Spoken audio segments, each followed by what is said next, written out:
La administración pública no siempre funciona mediante actos unilaterales. La administración pública también puede celebrar contratos. Son en general los que se llaman contratos del Estado o también llamados contratos administrativos, ¿no?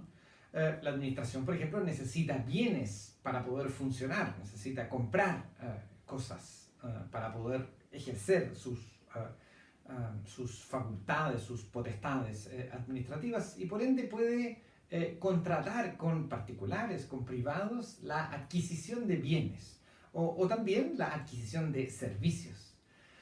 La administración a veces requiere ejecutar obras, y muchas veces esas obras pueden no ser ejecutadas por la propia administración, sino que contratar con un tercero, con un privado, para que ese privado construya, por ejemplo, una obra.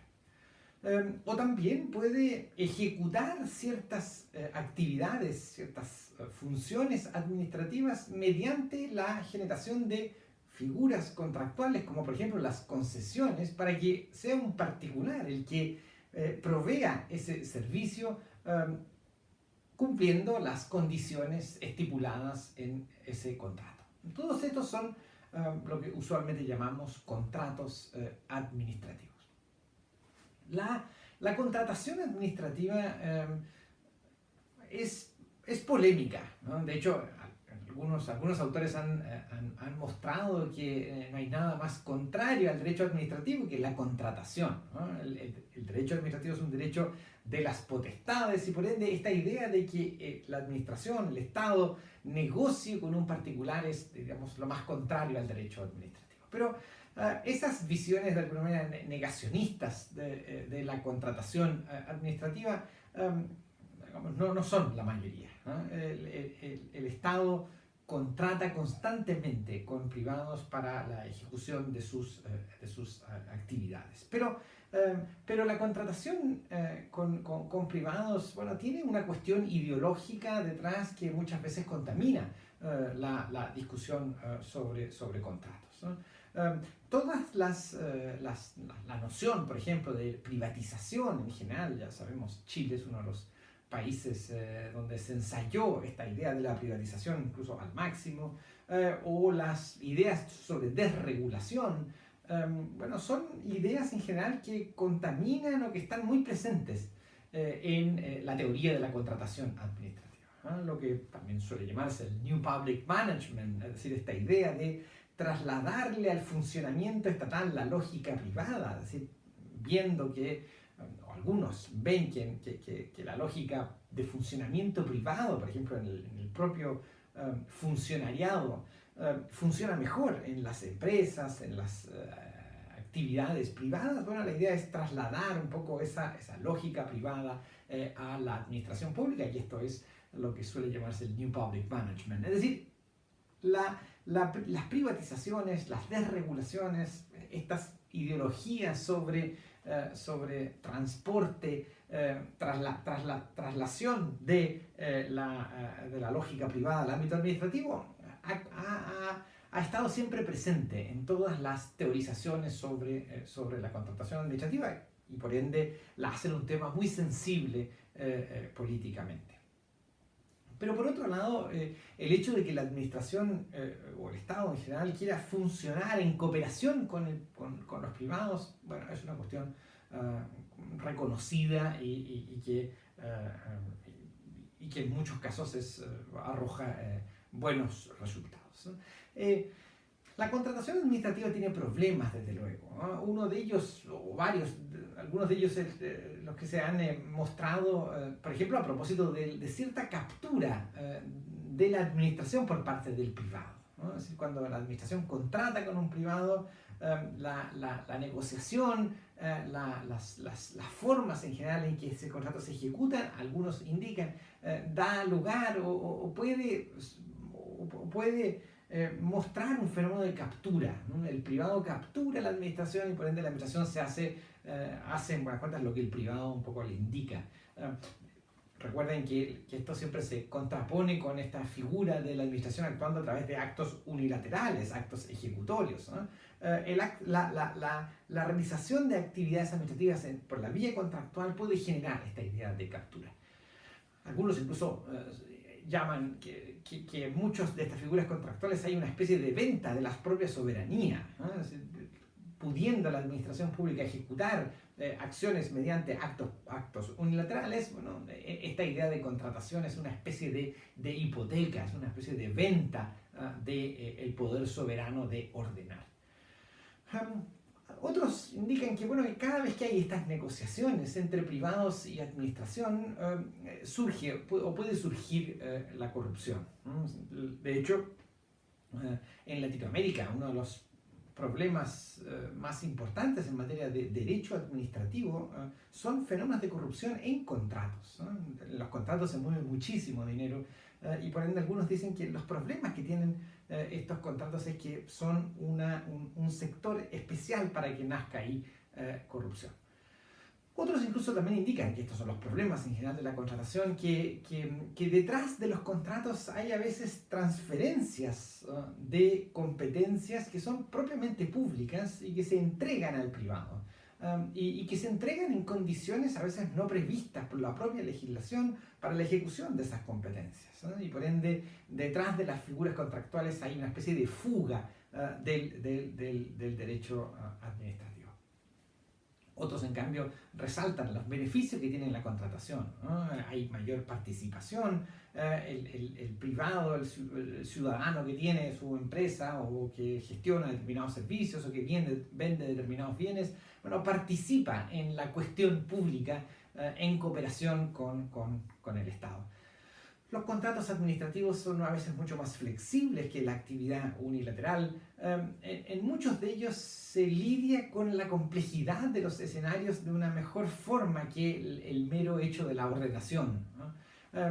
Y por otro lado también se indica que los contratos administrativos disminuyen la litigación porque efectivamente detrás del contrato hay un acuerdo entre el afectado, aquel que va a realizar la prestación del servicio y el Estado, no como en el acto unilateral en donde solamente se impone. Cuando se impone hay mayor probabilidad de litigación, cuando se acuerda, en cambio, hay menor. La manera tradicional de identificar los contratos administrativos ha sido esta idea de verificar que dentro del contrato no hay solo un acuerdo de voluntades, en el sentido de que se acuerdan determinadas condiciones de ejecución del contrato, sino que existen dentro de ese contrato ciertos poderes que son poderes propiamente administrativos y son poderes que se suele denominar poderes exorbitantes, es decir, que salen de la órbita de lo que usualmente tienen los contratos privados y por ende exceden de esa órbita normal. Son poderes que los privados no habrían pactado, uno podría indicar, sino que son poderes que reflejan que el que está contratando es un ente con facultades, un ente con poder, es la administración pública. Después, nunca hay que olvidar que el derecho administrativo nace para regular el poder, ¿no? Y entonces, como tal, bueno, es razonable que se cree una figura de contratos administrativos separados del contrato civil ordinario. Es vital que se cree esta figura del contrato administrativo porque dentro hay poder y por ende, en la lógica por lo menos francesa, al ser contratos que llevan implícita, llevan dentro la idea de poder, entonces tienen que ser conocidos por la jurisdicción especial contencioso administrativa francesa. Entonces, la figura del contrato administrativo nace, como muchas de las figuras administrativas, para poder llevar ese tipo de contratos a una jurisdicción especializada. Bueno, estas cláusulas exorbitantes, estas cláusulas que tienen esos contratos, son cláusulas que digamos, las más importantes de ellas podrían ser, bueno, la misma idea de la interpretación unilateral del contrato. La administración puede interpretar las cláusulas que tienen vacíos o que tienen incertezas o que no están claras. Bueno, la administración puede interpretarlas, ¿no? Es una de las partes interpretando una cláusula del contrato.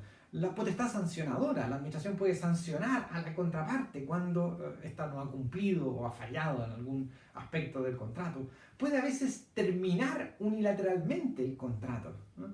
O otras veces puede modificar ese contrato, ¿no? Puede ejercer lo que se llama el ius variandi, ¿no? Es decir, puede modificar las condiciones del contrato y puede imponer la modificación a la contraparte. Bueno, estas cláusulas, el término unilateral, la potestad sancionadora, la interpretación unilateral del contrato, el ius variandi serían cláusulas exorbitantes que muestran que detrás hay un contrato que sale de la órbita normal de los contratos privados. Es un contrato donde hay poder y por ende es un contrato administrativo.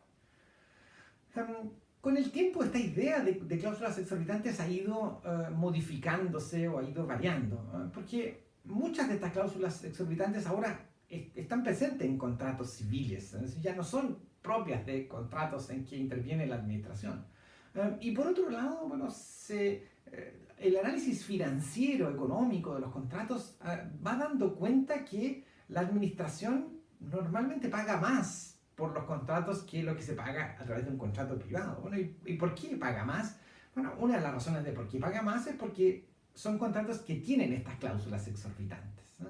Entonces, en verdad no son tan poderes impuestos por la administración a un particular, sino que de alguna manera son cláusulas pagadas, ¿no? Es decir, el propio Estado paga por sus poderes y nada más contrario al poder que pagar por el propio poder, ¿no? Entonces, detrás, cuando uno lo ve esto ya más económicamente, se da cuenta que son simplemente cláusulas contractuales que hacen, desde luego, más dificultoso para el particular, a lo mejor verificar cuál es la lógica financiera, cuáles son las ganancias y los costos que tiene ese contrato, y por ende lo que se suele hacer es que esos precios se agranden, sea mucho más costoso para la administración contratar, bueno, precisamente porque están estas cláusulas.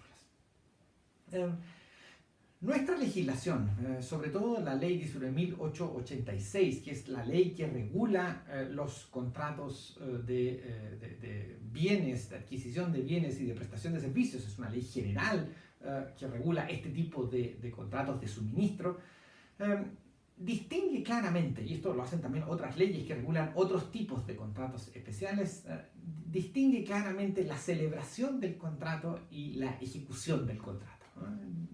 Uno podría decir que lo que principalmente le preocupa al legislador administrativo es la celebración del contrato, es decir, el perfeccionamiento de la voluntad administrativa de querer contratar con alguien. Ese es el principal centro de preocupación que tiene la legislación sobre contratos, ¿no? Y por ende, todo el problema de la ejecución del contrato, es decir, el incumplimiento del contrato ya perfeccionado, ya celebrado, es una cuestión que se deja en general a la legislación civil de ejecución de contratos ordinarios, ¿no? Y por ende las reglas sobre contratos, sobre cumplimiento de contratos serán, bueno, las reglas en general ordinarias de la ejecución del contrato. Pero en la etapa de celebración, en cambio, es una etapa regulada con cierta intensidad por el derecho administrativo, porque es una etapa llena de actos administrativos, llena de actividad administrativa que en términos generales, esto lo veremos pronto, en términos generales se realizan a través de una fórmula general que llamamos la licitación pública, ¿no? Entonces, en esa licitación pública, en ese procedimiento administrativo de licitación pública, existen una serie de actos administrativos que van ejecutando ese proceso de selección de la contraparte en ese contrato administrativo, ¿no? Hay fases en general de evaluación de esas propuestas y una fase final en general de adjudicación. Bueno, ese proceso de selección, ese proceso de establecimiento de cuáles son las bases de esa licitación, de evaluación y de adjudicación, bueno, ese conjunto de actos administrativos son regulados de manera especial y específica por la ley 19.886, como digo, solo relativo a los contratos de suministro, y entonces esa fase es la fase que tiene la principal regulación. De hecho, esa propia ley establece un reclamo especial, un reclamo de ilegalidad y arbitrariedad del cual conoce un tribunal especial, que es el Tribunal de Compras Públicas, que es un tribunal que conoce en general de la ilegalidad y la arbitrariedad de todos los actos administrativos ejecutados en esta fase de celebración del contrato administrativo. El contrato administrativo ha sido entonces una práctica constante. Cada día hay muchos más contratos administrativos y tipos de contratos administrativos. Muchas de las funciones de la administración se ejecutan mediante figuras contractuales y la llamada cooperación público-privada es una cuestión que tiene que ser siempre examinada en cuanto a su eficiencia, en cuanto a los logros para poder concretizar el mandato que tiene la administración pública de servir a los intereses públicos. Bueno, el contrato administrativo juega ahí un rol vital.